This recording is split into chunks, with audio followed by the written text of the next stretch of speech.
Hi there, Mike Lindell here again, founder of My Pillow and author of the amazingly redeeming book, From Crack Addict to CEO. In this chapter, we'll talk about my near-death experience number 5. I was hanging with my buddy Sammy Slammer at the time. He liked to smoke crack and do heroin. I just did crack at this time, and we were smoking huge rocks every day. Sammy got into some trouble with his dealer and said, "We need to head for the hills, Mike. Lay low for a while, you know?" "Where are we going to go?" I asked.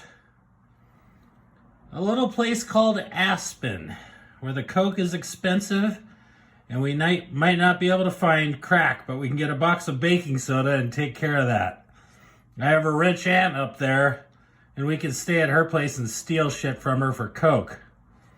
"All right," I said. "Fuck it. Let's go." Sammy was a dog groomer and had a thriving business called Dog Stuff. He worked when he needed money and then went on benders while the dogs grew their hair out. He had one of those vans dressed up as a dog, so we loaded up and headed off to Aspen. We stopped at a diner about halfway there. We smoked some crack in the bathroom and then went to the dining room to try to scarf something down.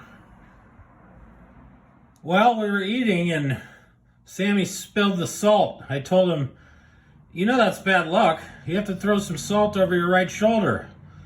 Sammy chucked the salt shaker and it hit this big guy in the head, big meathead. He came to our table and said, "I'm Tree Bass. Who's the dead man that just hit me in the head with the salt shaker?" We both denied it and apologized profusely and just narrowly avoided a beating. I had an idea, so I went over to Tree Bass and his gang, apologized, and asked if I could get their next round, to which he agreed. We then went over to Flo with our bill and told her that Tree Bass had offered to pay for it.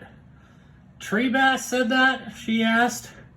"Well, if that's Tree Bass over there," I said as I pointed to him and got him to wave. "Okay, if that's what Tree Bass wants, have a good one." "You too, Flo," I said. "And might I say, your bathrooms are immaculate." "Thanks," she said.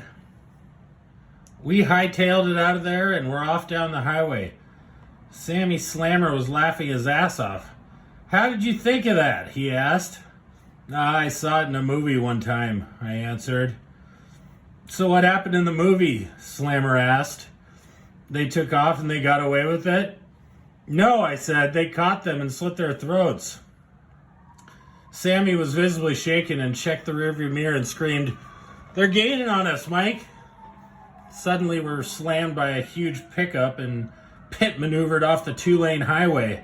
Tree Bass and his boys got out, ripped us out of the dog van, and just like the movie, they slit our throats good.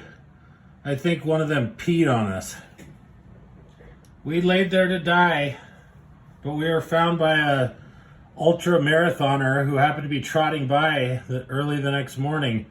He summoned help and we were airlifted to the nearest trauma center where Sammy and I both underwent life-saving surgery. Well, I should say I did. Sammy Slammer didn't make it, I'm sorry to say. I was released from the hospital 2 weeks later and I took a bus back to Minnesota and started playing with pillows again. Well, I hope you enjoyed hearing about my near-death experience number 5. I hope this helps you find God and keeps you from making the same mistakes I did. I'll talk to you in Chapter 6. I'm Mike Lindell from My Pillow, the Pillow Man.